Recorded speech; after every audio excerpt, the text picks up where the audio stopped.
was 6 years old, I was taken out, and my entire family, we moved out into the mountains to escape the rapture. Whoa. Wow. Interesting. Okay. Yeah. It gets better. Okay. Wow.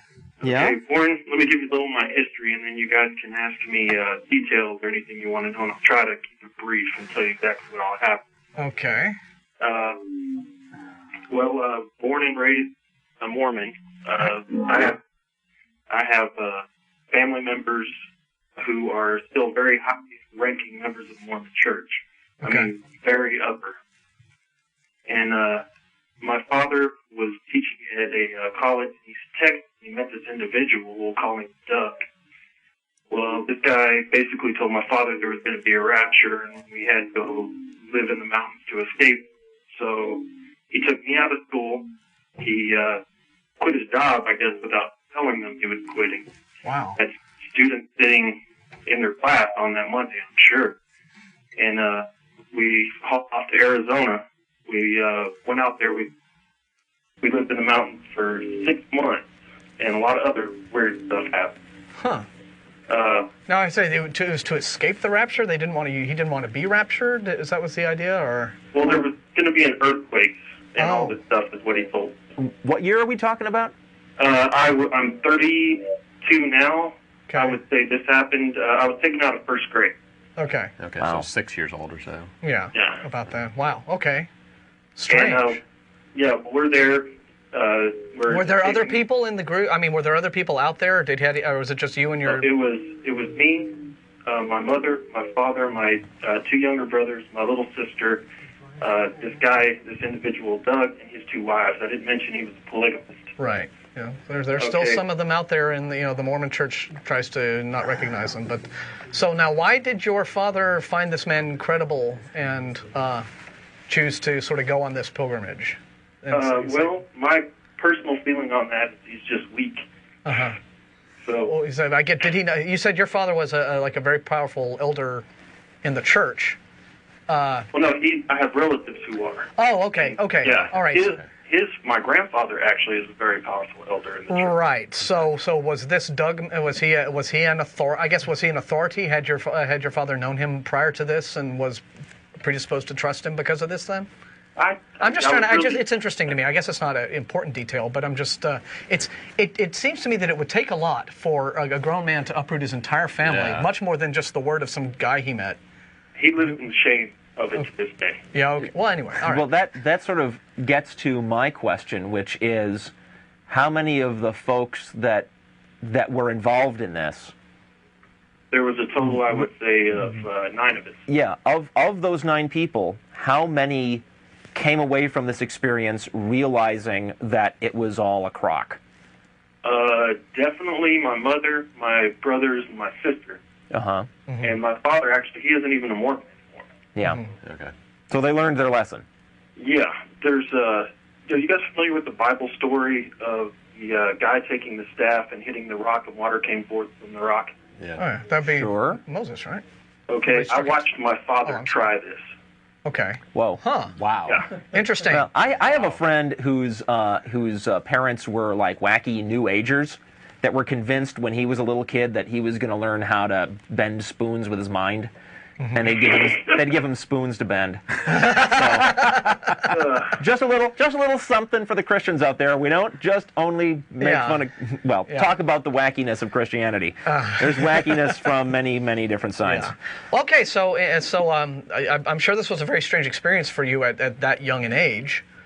But on the other hand, I would have to say that it's probably good that you had that experience at that young an age, so that you didn't grow into adulthood yourself with this kind of creepy, irrationalism. I became an atheist at a very early age. Well, something like that might do it. Do you know what I guess was the turning point where you're living out in the desert in Arizona or something like that? After 6 months, they decide, okay, apparently nothing's going on. Well, and decide to go funny back. How that happened, how we left. This guy was basically manipulating and using my father. He was spending he would go off on the weekends and stay at resorts while we toughed it out up in the Oh my gosh. Okay. Yeah, it's not good. Very telling. Boy.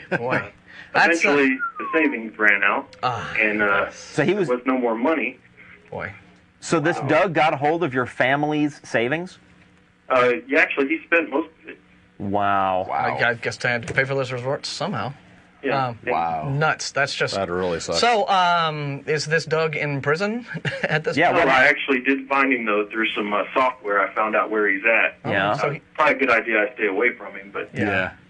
But he's not in prison. He's still a highly respected Mormon in the Salt Lake City, Utah area. My goodness. Wow. That's... I didn't think Mormons were into the whole rapture thing. I thought that was more of a mainstream Christian fundamentalist. No, they have something. Do you remember?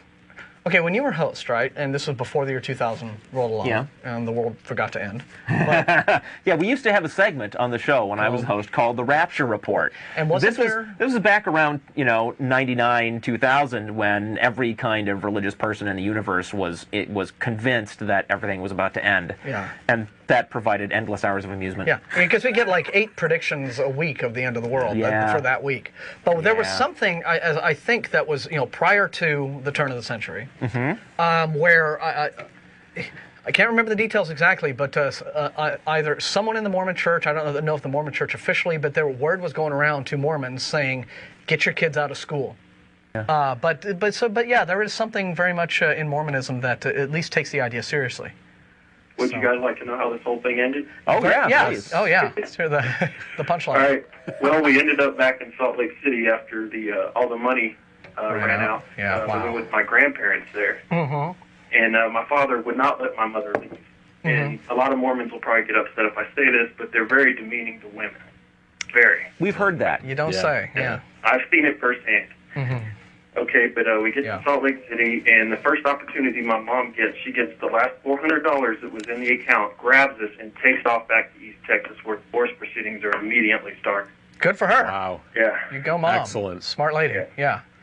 And hopefully she got custody of you. Oh, she did. She got custody of all of it. Oh, and the funny thing is the audio tape was made before we left that between Doug and my father. Of this whole thing, they wanted a record that they were right or something, and my mom had Great. And every time I listen to it, chills go down my spine. Boy, these guys literally believed all this crap. That's amazing. Wow. Amazing. Wow.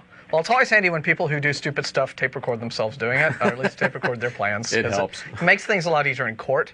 But boy, fascinating story. Thanks. We were terrible you had to go through something like that. Yeah, but that was we were engrossed. Yeah, well, I'm sorry. Yeah, very sorry that you had to go through that. But it seems like it all turned out well in the end. The courts made the right choice in terms of your mother, and